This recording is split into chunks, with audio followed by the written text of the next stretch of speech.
That video goes so hard. I love it. I get paid to say that, but also it's true. I first just want to say thank you to South by Southwest for having us here. We're so honored to be on this platform. And I want to thank all of you for being here today. These two need no introduction. They just got a fantastic one. But I think the number one thing I want to say is that I'm sitting with two of the best in this women's sports business. And wherever they lead, I follow. And so you're looking at footsteps that we're following, and they are living out the dreams realized of pioneers that came before all of us. I think that one thing that I want to say before we get started is that everything we're going to say on this stage does not come from a place of promo, but from a place of conviction, from an unapologetic place, because we know what we have, we've known what we've had, and we're just happy the rest of the world is getting on board with women's sports. So thank you all for being here.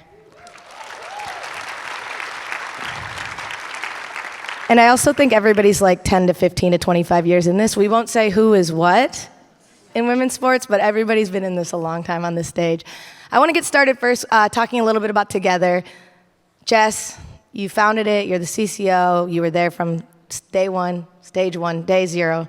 Can you talk a little bit about the why and how it came to be? Yeah, I also want someone to update us in real time for the Nebraska-Iowa score, because we were watching it backstage. Yeah, and tell us who wins. What's going on? What is it? Oh. OT. Should we all just watch? Should we just turn it on? No, I got a phone call from Alex Morgan in 2019 following the World Cup, the incredible World Cup where the U.S. national team won for the second time in a row. And she had been thinking about starting her own media company since really 2015, that World Cup that they also won, because she, as a female athlete, obviously has experienced the extreme inequity in sport, starting first and foremost with visibility. And I'm going to pause there, and I know a lot of people in the room probably understand this cycle that I'm about to describe in the sports space, but if you don't, it's really important context for the why of TOGETHXR. At that time, of 100% of sports media coverage, 4% of that was dedicated to female athletes and women's stories and telling their stories. If only 4% of media coverage is dedicated to telling female athlete stories and elevating women's sports, it's incredibly hard to build an audience or a community, or if you work at a team or a league, like drive ticket sales or put butts in seats. And if brands perceive that there's no real audience to be had, then they don't invest in the space, which means media companies don't tell those stories because they're not going to get brand dollars to do so. It's a very vicious cycle. It's one that Sue lived her entire career, and obviously we're working to change that now. So Alex called me in 2019, and she was like, I'm sick of this. And she was like, LeBron has his own media company, Derek Jeter has his own media company, which I was at the time. There's still no space for us. There's no brand, there's no home, there's no place for us to elevate and center female athlete stories every single day, not just around the World Cup or the Olympics. I want to build it, will you come with me? I was like, I'm fucking in, let's go, let's do it. But it was really important whenever we were building together, and really important to Alex, that it be co-founded with a powerful collective. It's in, I think, women's nature, not just female athletes' nature, to come together for the betterment of community and to move culture forward. So she wanted to co-found this alongside other incredible, accomplished female athletes, Sue being one of them, Chloe Kim and Simone Manuel being the other two. And for all of their accomplishments, they're four of the greatest athletes in the entire world. I don't have to say female or woman in front of the word athlete, and it's certainly true. They have very different lived experiences and very different POVs and very different approaches in communities. And that differentiation, but also intersectionality, was really important to infuse into the DNA of TOGETHXR. So we all came together with the intention. No pun. No pun. It gets old in meetings just saying that. We founded the company in order to drive visibility, which drives the community and the investment and breaks that vicious cycle in the women's sports space. And Sue, I just want you to tell a little bit about, and then Sue got a call from Alex Morgan, and this is how that went. So then I got a call from Alex Morgan, essentially saying the same things, and two things for me happened in that moment. I actually had another opportunity to do like my own production company of some sort, and to Jess's point, it was what drew me to TOGETHXR, what drew me to Alex, Chloe, Simone, was doing it with others, right? Being collaborative. I knew that was going to be way more powerful. So that was immediately like, all right, I'm cool, I'm in. And then I thought to myself, this is amazing because I sit at home and I complain a lot about how women's sports doesn't get the coverage, how our stories aren't told. And here was an actual way to change that, to be a part of change. And I knew in that moment, it was 2019, I ended up retiring in 2022. So I knew I had, less years left, or not that many years left.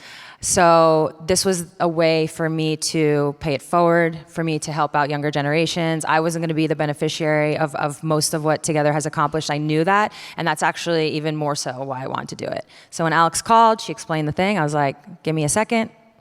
Okay, I'm in. And now here we are together, just celebrated the 3-year anniversary in March.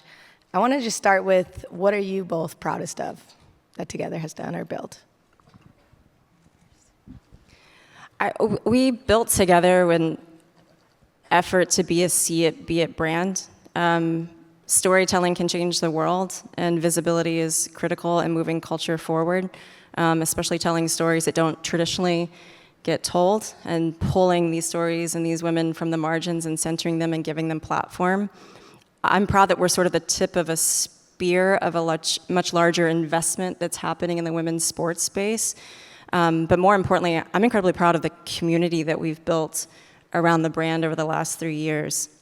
Our intention was to be a home for, yes, female athletes and their stories, but also fans. To be sort of like a safe and empowered space and brand where fans could come in and actually commune with each other, or interact with our athletes, or consume the content, or watch, engage, buy even, because you can't find a lot of women's sports merch, although it's changing. The impact that we've had through that community, and more importantly, the storytelling and hoping that we're a see it, be it brand, the impact that you can have on culture is sort of unprecedented, I think. Yeah, for me, it's actually piggybacking off of what I just said, which was, being able to pay it forward, being able to help younger generations. So for me, anytime I see other athletes, but particularly WNBA players or women's basketball players, interacting with the brand, rocking a t-shirt. A great example is the Sid and TP show. These are 2 WNBA players with Together, actually created like a show, like a TV show, a real one. So to see younger people interact with the brand, knowing that I played a role in creating that, is incredibly special to me and incredibly rewarding. I just want to add, also, this is my notes. I'm not texting my mom, so I hope my mom's not texting me, but she probably is. I want to add, because it's not in my notes, the Sid and TP show, I think, is actually an incredible example of a project that we've done. Because I said, we're not new to this, we're true to this. So we know what we have, and we know the talent, and we know who's in it. And Sid Colson particularly, if you're not familiar, look her up and laugh a lot, was an athlete who honestly comes off the bench for Vegas, was out of the league for a while. She talks about all this herself, but we knew she had something, and because we existed, we were able to say, hey, we want to create something with you, and then a different brand came in and invested in it and said, we want to get on board, and that mattered a lot. And now she's being literally called the face of the league, which is kind of a joke from the show. But I think if it's not for somebody like Sue being here and all of us who are involved, knowing what we have to tell the stories, which is what I was getting to. You already said the stat, but 4% of coverage historically has gone to women's sports. In 2022, that number was up to 15%, and in 2023, as of like a stat updated a week ago, that's up to 16%. And yeah, give it up for that. And we're still so small. Yeah, and we're still going up and still need to. But I think that what people don't realize, that's all media. So that includes like a brand like Together. So I did want to get into a little bit of our storytelling and the why and what we're trying to do with that. Yeah, I think for us, it's athletes in particular as a community haven't really been dimensionalized. You certainly see it on the male sports side because we do value their athleticism and their performance. We're getting there with female athletes, but they're assets to be traded and discarded and profited off of, et cetera, et cetera. They're massive cultural icons who change the world we live in every single day, and it's critical to know them. On the women's side, I know it's 89 and 87. Put the score up there. The game is here for us. I was like, whoa, did they put the score know. up there? It's 89-87 Iowa. Wait, how much time is left? I We'll can't get back. see it. 38. Okay, so nobody's Should we all listening to just- us at all, actually. I can come back to the question. We can't actually see the game. We just have stats. 22 points, okay, for Markowski. No, go ahead. For us, it was really important to not just like center and elevate these incredible women, but to dimensionalize them and to tell their full stories. I say this all the time, women's sports is sort of ground zero also for every ism that exists in culture. It's almost impossible to extract conversations in the women's sports space from race or gender or sexuality or class or any of the isms that we have to navigate and tackle. I think there are a lot of cultural tailwinds coming out of the Me Too movement and social justice reckonings that were happening in 2020 that make storytelling around these incredible women more visible and also more profitable and more investments coming in because there's been some right sizing socially that allows for that. But for us, we want to dimensionalize. We also want to have fun with our stories, but we want to make sure that we're representing the communities that they really come from, their true identities. Sue says this all the time. Female athletes are not just incredible athletes, and we celebrate them and their athleticism because, of course, we do. They're incredible multi-hyphenates, which is actually the X and together. That's what it stands for. They're not just athletes, they're activists, they're entrepreneurs, they're creators, they're so much more. And they've also had to be. But instead of looking at it like a charity or a cause, this category as a whole, we look at it as an empowered space that no longer is seeking permission. We're not waiting for someone to tell us what stories we can or can't tell. We're choosing to invest in those stories ourselves, and the business of women's sports is following behind that. We have a group chat that is basically this, but we're on stage. So Jess has already hit all No, the we're talking usually at a points. bar. That's really... Yeah, we also tried to order espresso martinis, but that was denied on stage. But that's okay. That's neither here nor there. Sue, for most of your career, this honestly didn't exist. A lot of it, the coverage, the brand deals, all of the above. And then in the last few years, obviously an explosion. So into the end of your career and into retirement, talk about seeing that landscape change and like how you've even seen an amplification in like your last few years on your way out and then now.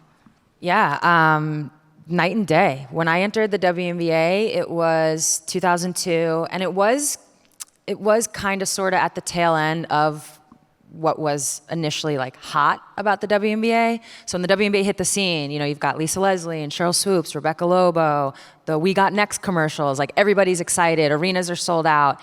And I came in like right when that started to do this a little bit. So I experienced a little bit of that heat, but then it cooled off. And, you know, for a while the league was in an interesting place. It plateaued a little bit. I think we were being marketed in the wrong ways. We were trying to appease, we were trying to be something, thinking that that's what people would want, and then they would come watch us play, when what we figured out around 2020, like Jess said, and to your point, you fast forward to that part of my career, as it turns out, if you're just authentic, you're genuine, both to yourself and then to the league itself, that's actually what is going to draw people to it. That's actually what is what's going to get more engagement, more people interested, and we really started to lean into that. But again, like Jess said, so much changed in our worlds in 2020, and that did benefit the WNBA because now all the isms, you were being held accountable for you know, treating marginalized communities in certain ways. You were being held accountable for these things, and I think that really helped change the tide. But the way I like to frame it is society caught up to us, and from a business standpoint, how I like to frame it is, think about the WNBA prior to 2020. Like I said, I can acknowledge it was coasting a little bit. We had some moments here, but then we had some moments here. So I like to say plateau, we'll call it even. And yet, the basketball product itself was on the up and up always. We were still able to, as athletes, we started to figure out how to market ourselves, how to create our own brands. My point is, we were still surviving. Thriving at times, mostly surviving. And that was without investment. That was without media deals. That was without corporate sponsorships. That was without a platform like Together. So imagine if we had it, right? That's always how I felt. I'm like, God, we're right there. Imagine if we have those things. We've been doing our thing without them. Imagine if we had them. And then what you're seeing in the last couple years, particularly now, my last couple years, now I'm into retirement, it's like, we have it now, or we're getting more of it. And now look, there's way more players that are quote unquote household names.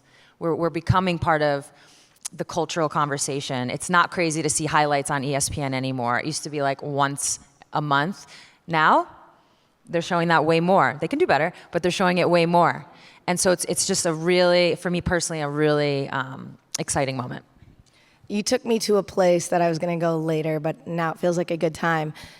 We've talked about this extensively, and like I said, this is the group chat, so I'm giving you guys the inside look of how much of it was like nobody watches women's sports, and I hate that saying for the record. Everyone watches women's sports. Everyone watches women's sports, right there.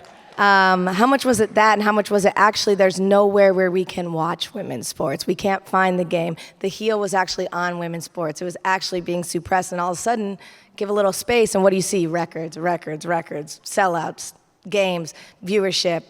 I've got the numbers, and we're going to get there. But it's one of those things that it's like we talked about even seeing stars at the game, which is amazing. But then I was like, well, at UConn, wasn't so-and-so and so-and-so and so-and-so at your games? At Tennessee, so-and-so and so-and-so and so-and-so is at our games? I'm like, they've actually been there too. The NBA players have been courtside too. You're just seeing it because there's coverage. So can we talk a little bit about that visibility?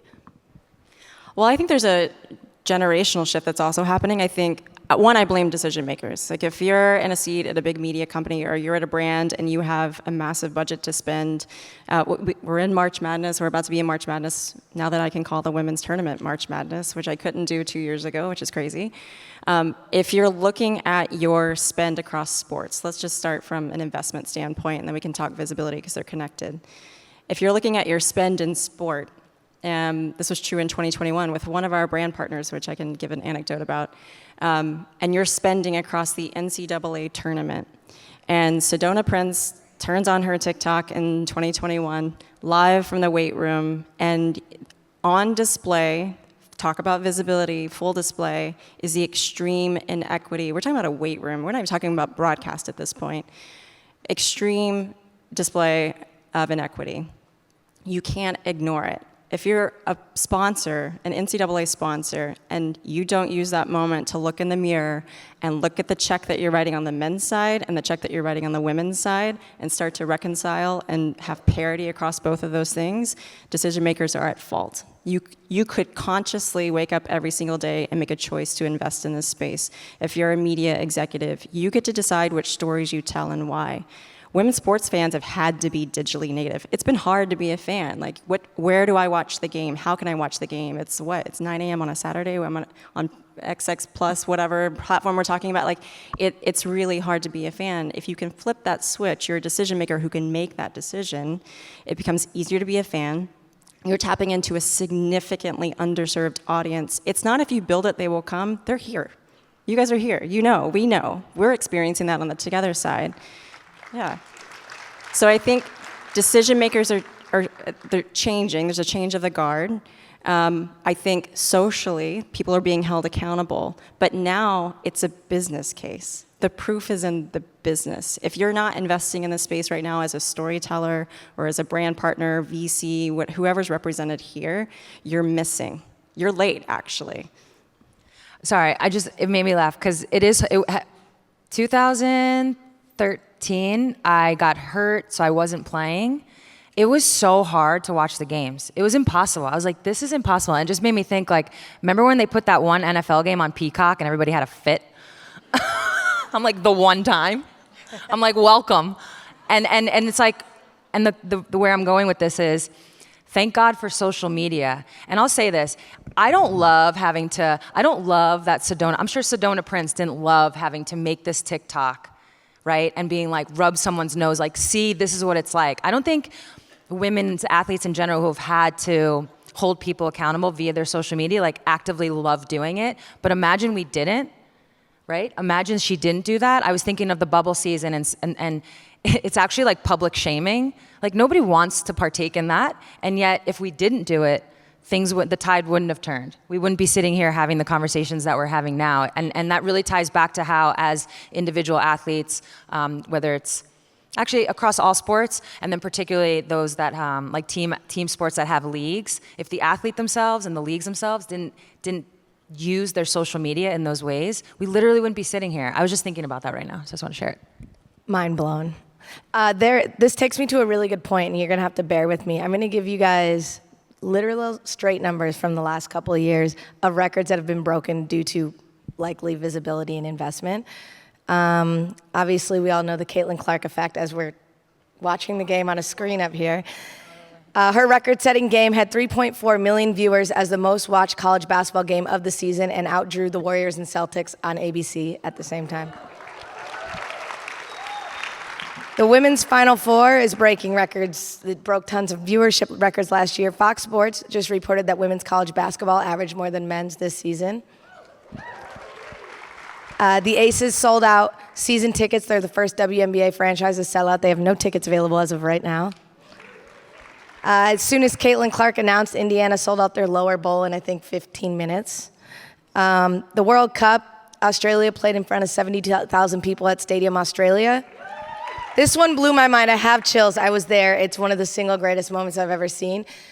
They believe that through the two networks carrying the game, watch parties, et cetera, that 74% of the country watched the Matildas play in the World Cup.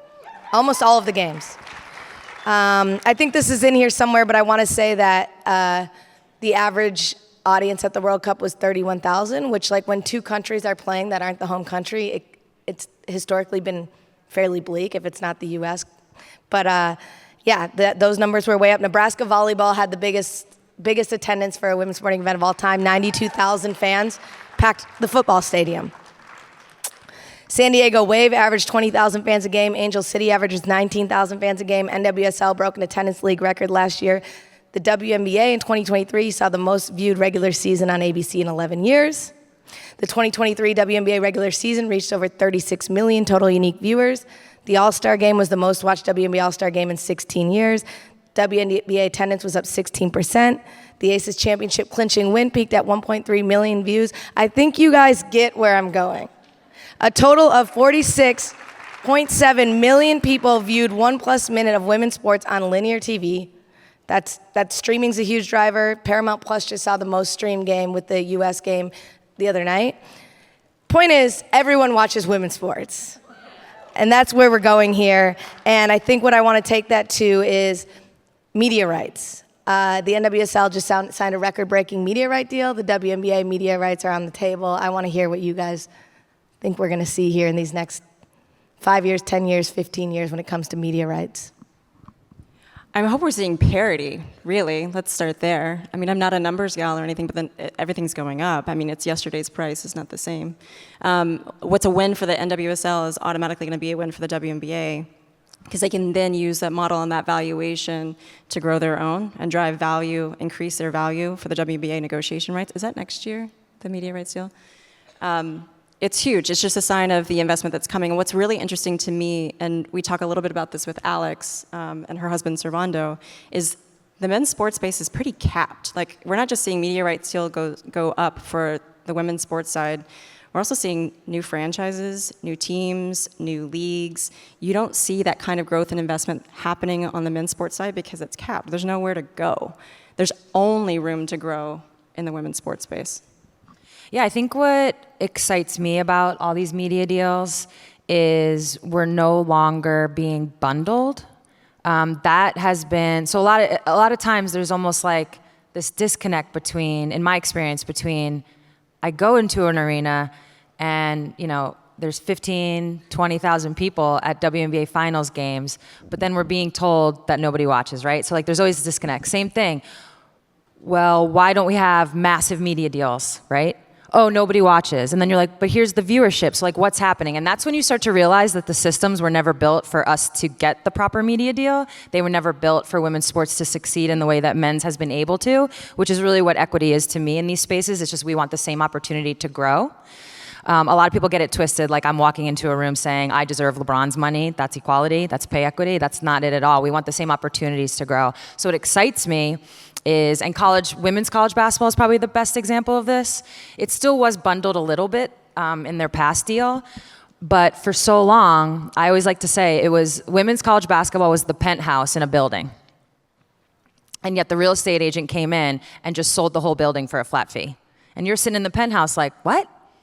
Like, I'm worth $10 million. You just sold me for $500,000? That's not, how can that be? And that has been the case for a lot of the leagues or the sports and women's sports when they walk into those rooms to try to do those deals. So what I'm just really excited for is the fact that we're going to know what our market value is. And that's really all we've ever wanted to know.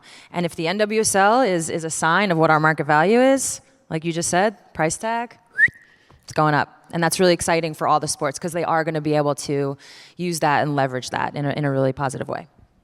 Another thing that's really interesting is, so because of Title IX, which we actually have a question monitor here, so feel free and submit them, and I've seen a couple about Title IX. Because of Title IX, women's sports and men's sports in college has a little bit more equal coverage because there's actually equal sports being played. Women's pro sports has less sports being played. So even that is part of how you don't have as much to cover.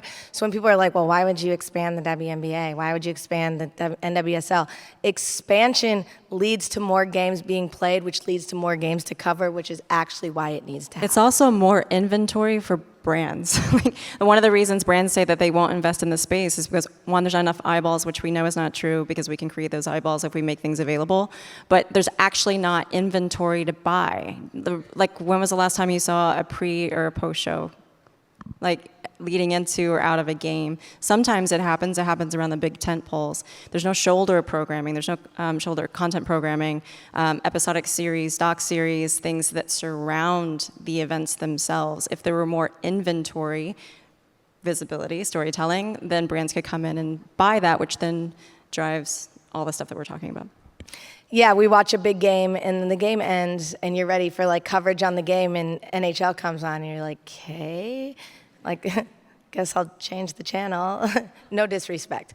Another question I saw in here that I want to hit because it actually just got asked to us. Oh, Sue would like to shout out her sneakers. She No, did. it says Sue. It's well known. You have an awesome sneaker game. What are you wearing today? And she's What's wearing your latest Heat. Pickup? You didn't see that one? Yeah, I saw it. I skipped it. No, I'm Mac just kidding. Attacks. I got the Mac Attacks on today. Very proud of those. It's hard to fit. You know, sometimes it's hard to work the outfit with the sneakers and you gotta, so. No, I noted it. She walked out of the hotel. I said, okay, this is what we're doing today. I must have a fireside chat today. And now that she's wearing them on stage, she has to give them to me after because you guys have already seen them. So they're worthless.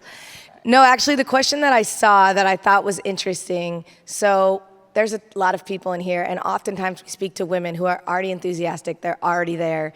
But like when you get people from the outside who maybe haven't been on the inside and are hearing these numbers and seeing this stuff, and they're like, well, now I'm excited. I want to do this. Saw somebody say, how can men help? It's not on the screen anymore, so I don't actually know what it said, but it was basically like, what can men do other than buy tickets or merch?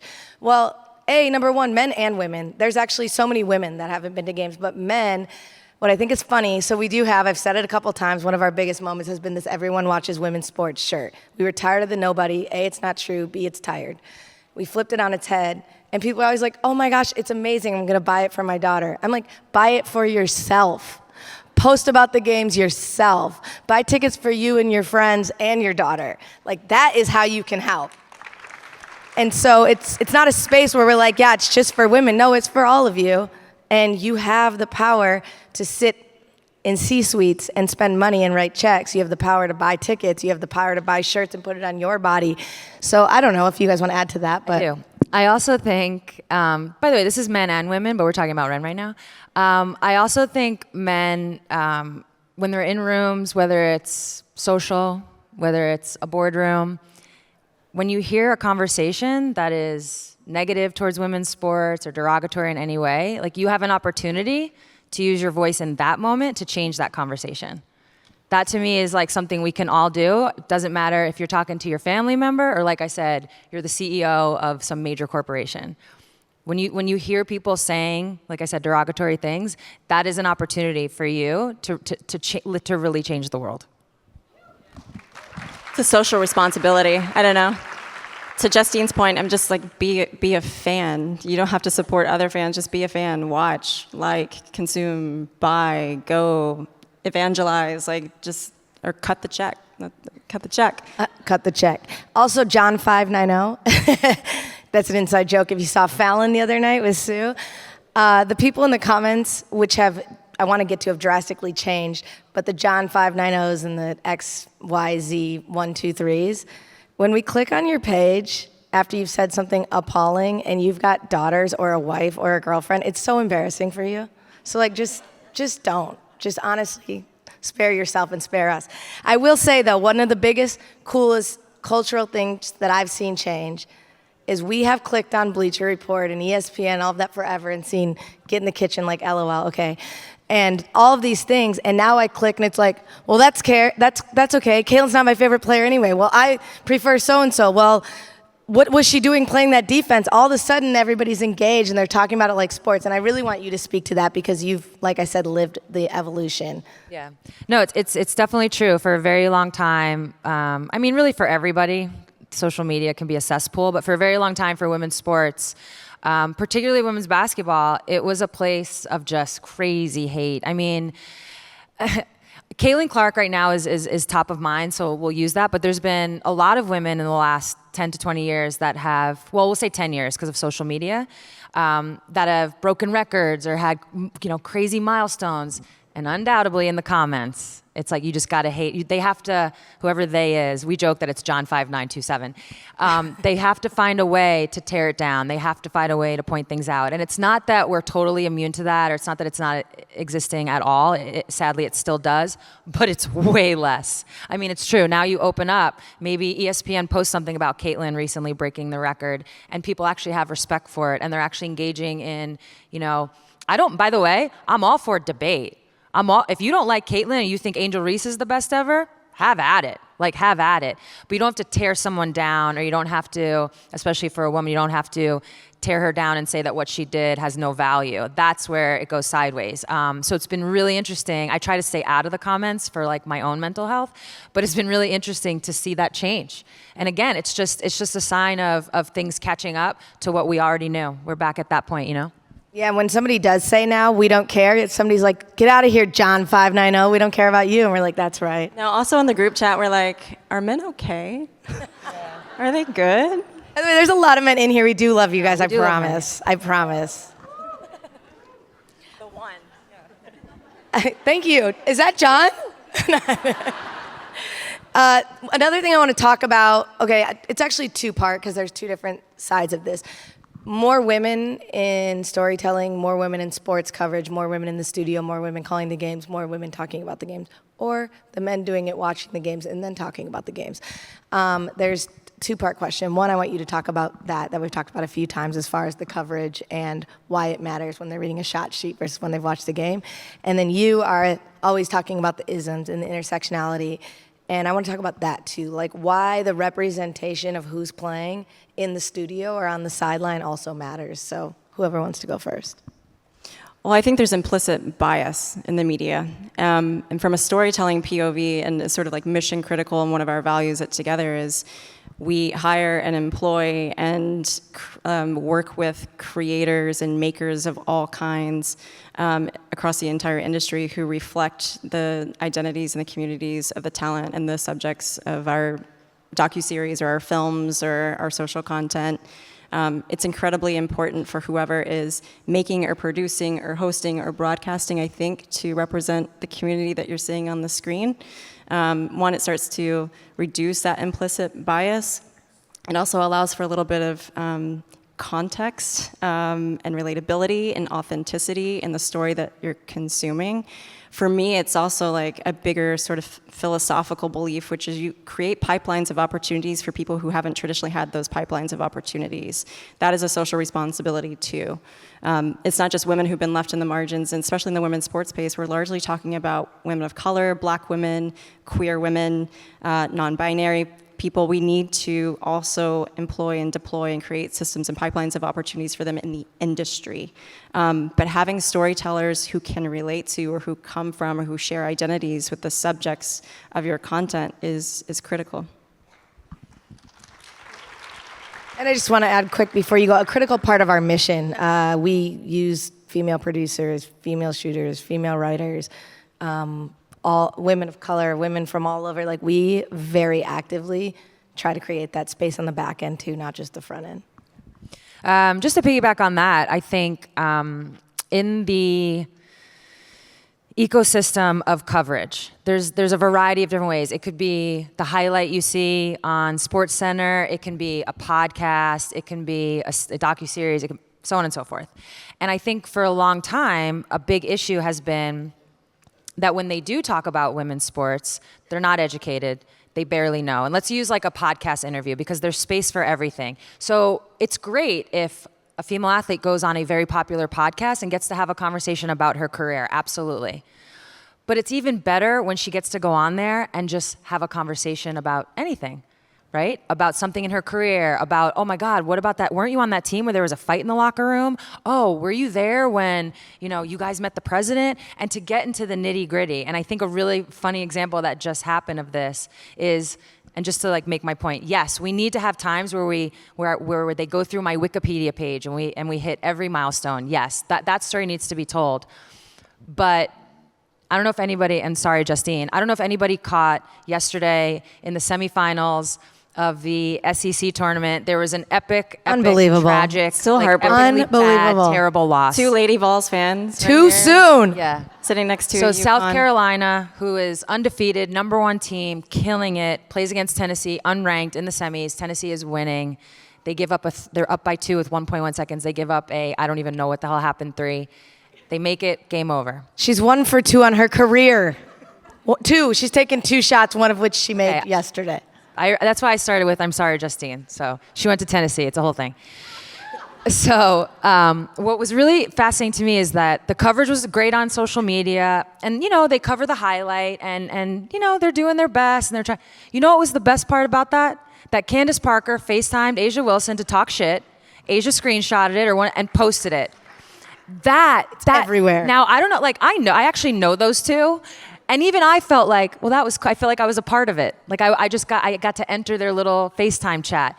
And it's little moments like that draw fans in, that keep them there, that engage, that people respond to. Yes, I want to know that Candace is an Olympian and a mother and all these wonderful things. And I want to know that Asia is a 2-time MVP.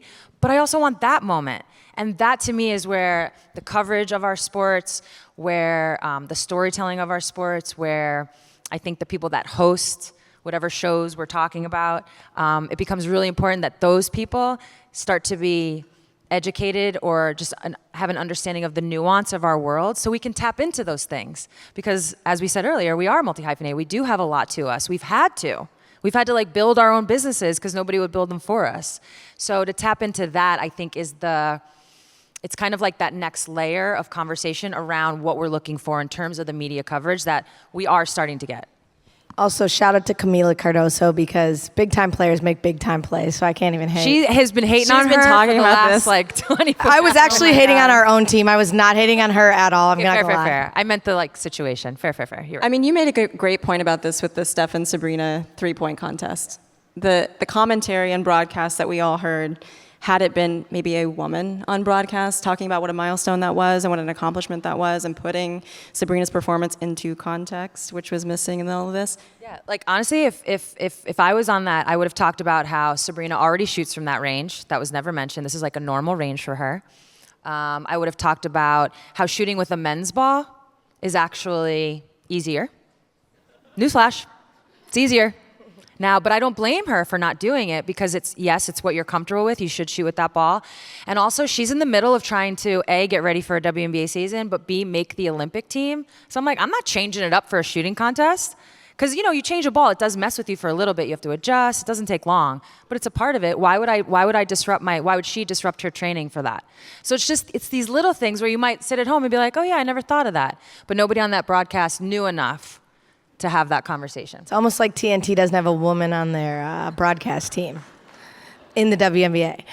I think that was a big point too that I was going to get to was that moment because it's like also the things you don't hear is like that she had the same number that Dame won the contest with. So like all of that not getting talked about, and that goes back to our representation conversation. We don't have we have enough time, but I want to get to something. There's a couple questions. They keep switching.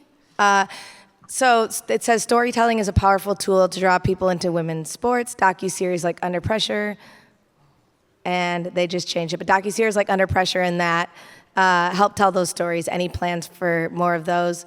We have some of those. Serve Girls on Amazon right now. We have something coming out. I want you guys to talk a little bit what's on our slate and what they can expect. Yeah, we storytell on our owned and operated platforms every single day. We do that either through short form content like easy, social fire hose, consumable. We do sort of mid form, episodic, largely doc series, also branded partnerships come through that, I would say, lane. Storytelling primarily on our YouTube, but we're hyper focused on the studio space. So last year we also, in partnership with Sue and Megan Rapinoe, launched A Touch More, which is also a production company in partnership with Together. I think she's in the building. She just wooed. The wooer was Hey. Megan. She's wooing herself. She's wooing Camille Bernier-Green, who's our head of development at A Touch More, and Tina Tosi, our head of development for Together, is also here. We have a show that we launched last summer in partnership with Hello Sunshine, that's Reese Witherspoon's company, on Amazon, called Surf Girls. That actually started as a YouTube show on our platforms, but we knew that there was an incredible story to be had and told, so we wanted to bring that upstream, sell it upstream, and really sort of dig in and document these incredible women's lives, a collective of surfers in Hawaii. We have a show, we were talking about Sid and TP on Fubo Sid and TP show on Fubo TV in partnership with Maximum Effort. That's Ryan Reynolds' production company, which is sort of a tongue-in-cheek reality show about how Teresa Plaisance and Sid Colson are trying to become faces of the WNBA. It's hilarious. I encourage you all to go watch it. I'm incredibly excited to talk about this project. We've been sort of talking about it a bit today.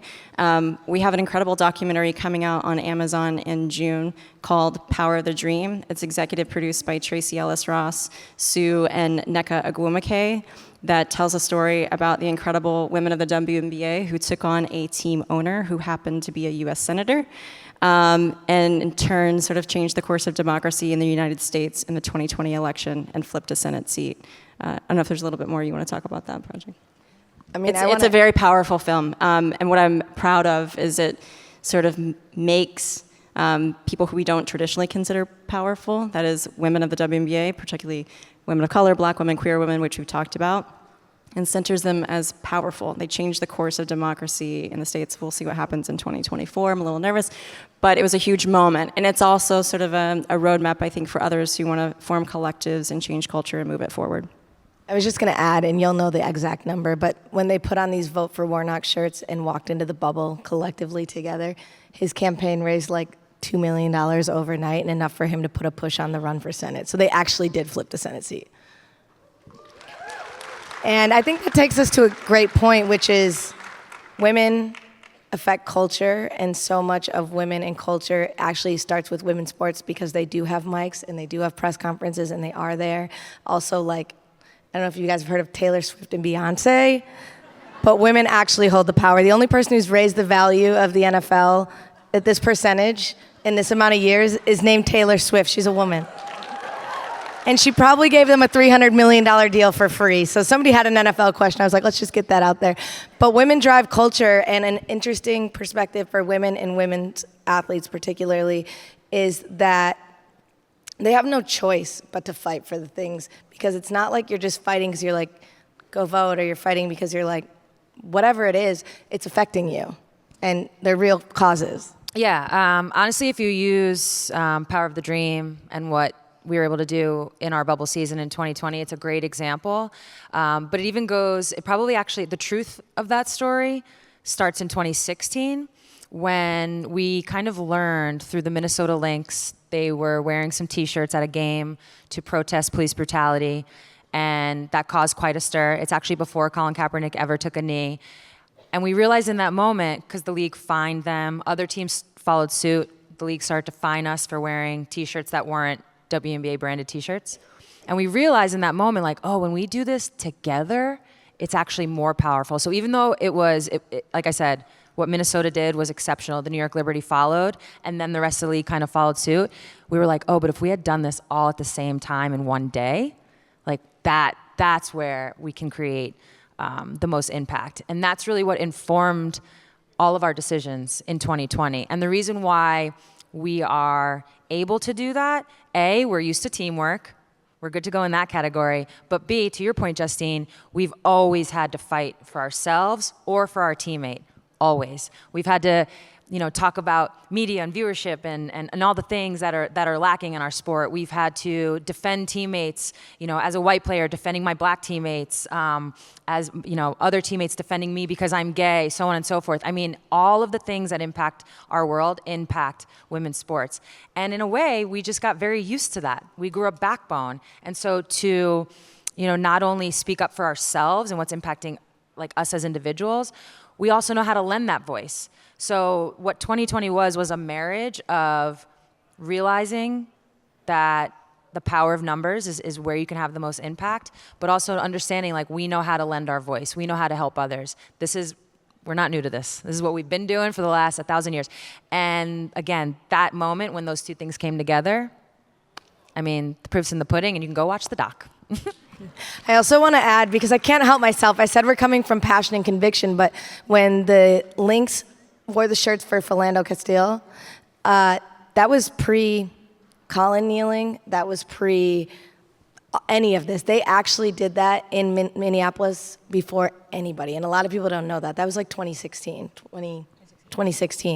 So they are really driving the culture, and they are really doing the work. We say this all the time. The perception is that women's sports has been so far behind because that's the lie or the narrative that we've been told, and literally people have chosen not to invest in the space.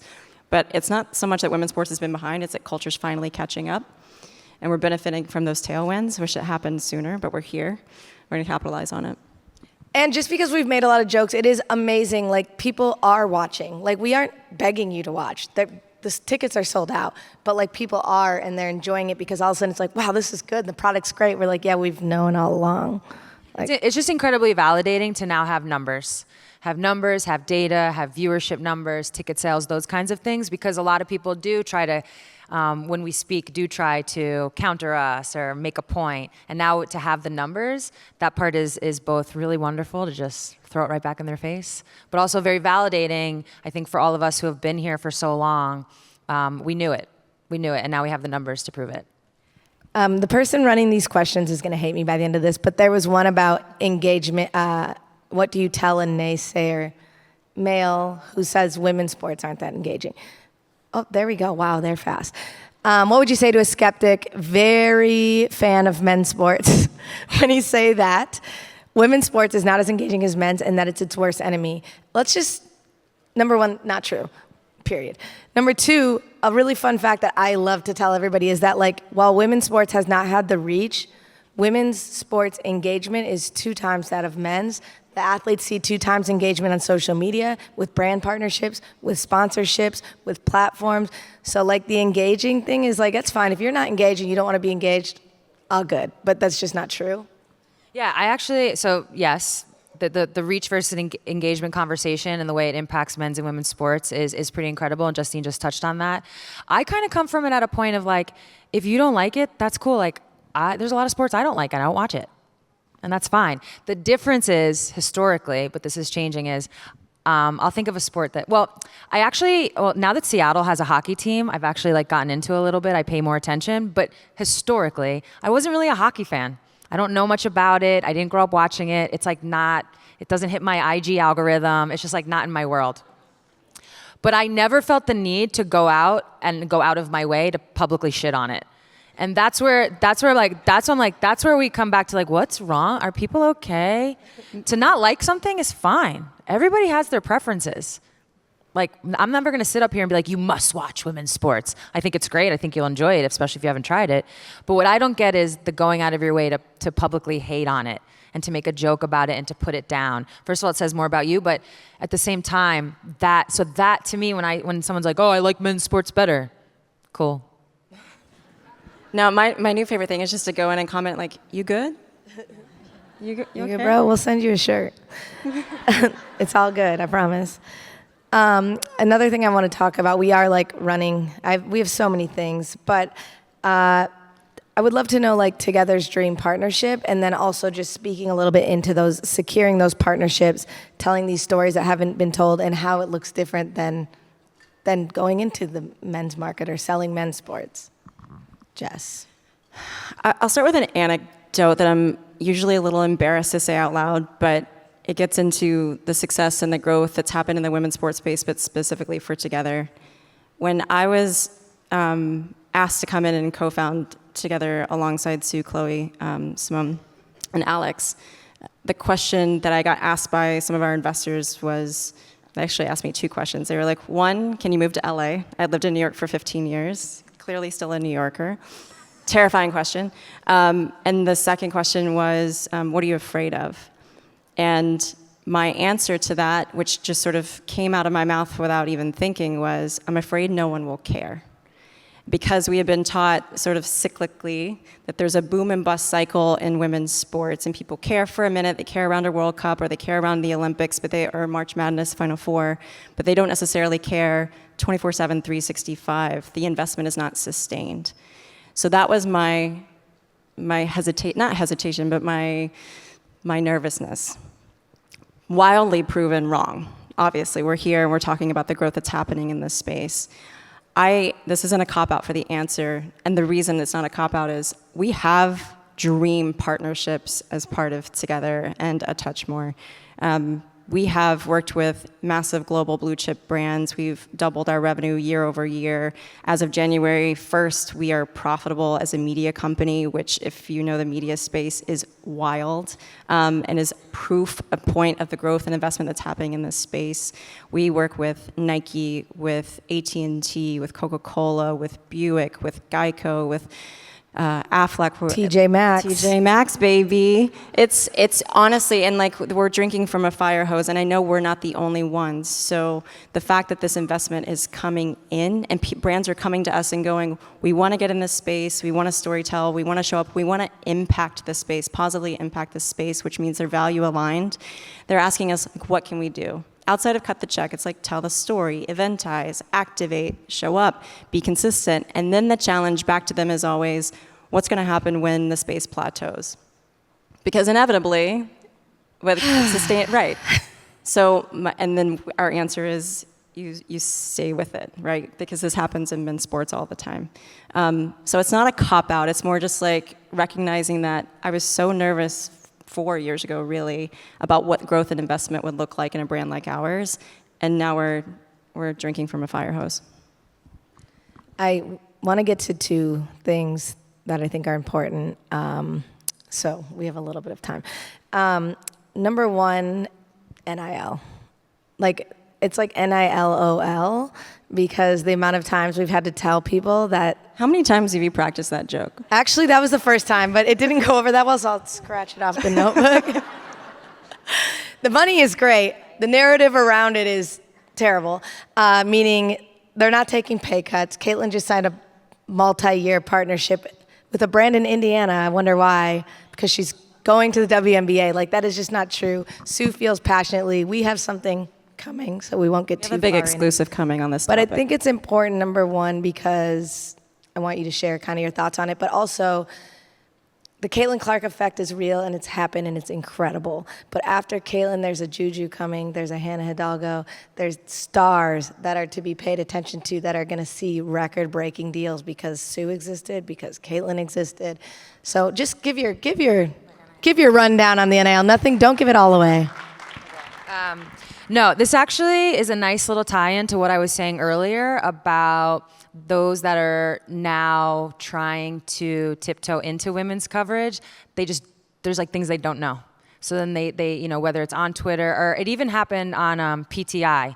They actually came back, Tony and Mike, and corrected themselves, but they had this conversation around Caitlin and if she should come out, and they started talking about, like staying for her, she should try to get a grad year. And it's like, well, she has a COVID year.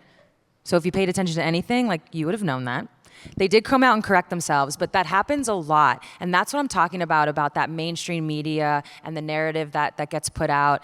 When Caitlin did declare, someone on Twitter who has a huge following, came out and was like, oh God, she's taking a pay cut. Like, how's she not gonna stay? And it's like, no. And if you had and I mean, we're talking surface level knowledge. You would get a salary, first of all. They're in college. Yeah.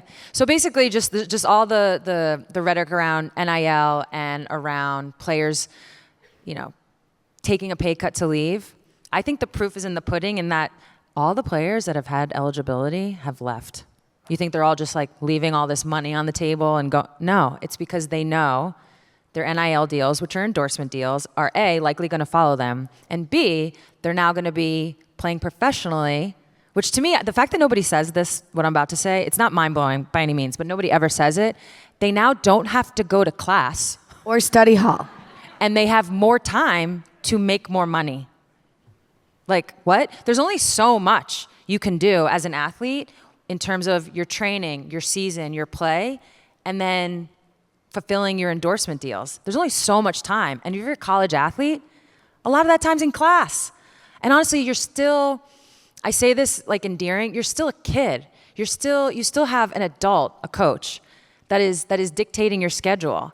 It changes all of your money-making ability in a negative way. Not in a bad way, but if you're just talking about the money-making part, it doesn't allow for a lot. But then you become an adult and a professional, and now you have more time, you can be more strategic, you can do multi-year deals. A lot of times people don't know in certain states, NIL deals can only be 1 year. There's just all of the, I mean, there's 30 other things I could say up here. I don't have enough time. But the fact that nobody in mainstream media knows any of this tells me what they know and don't know about women's sports, about NIL and how it impacts us. But they're the ones that get to start a narrative and people just retweet it and run with it, and then that it becomes real. So that's really what we're trying to combat. And stay tuned on the Together channels because we have something coming on that. We have a minute. This is rapid fire. First, before rapid fire, it says, love the Everybody Watches Women's Sports merch. Unfortunately, shipping in Europe doesn't work. We need that. So the one man at our company, his name is Tommy. Tommy.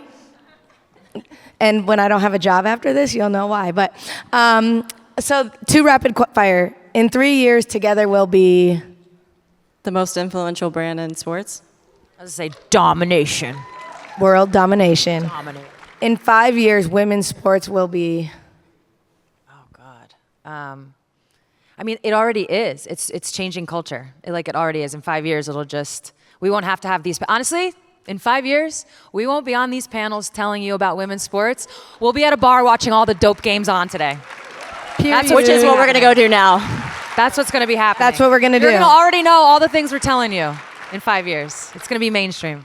Thank you all so much for being here. I hope you enjoyed this, and we appreciate you being here. Thank you. Thank you, guys.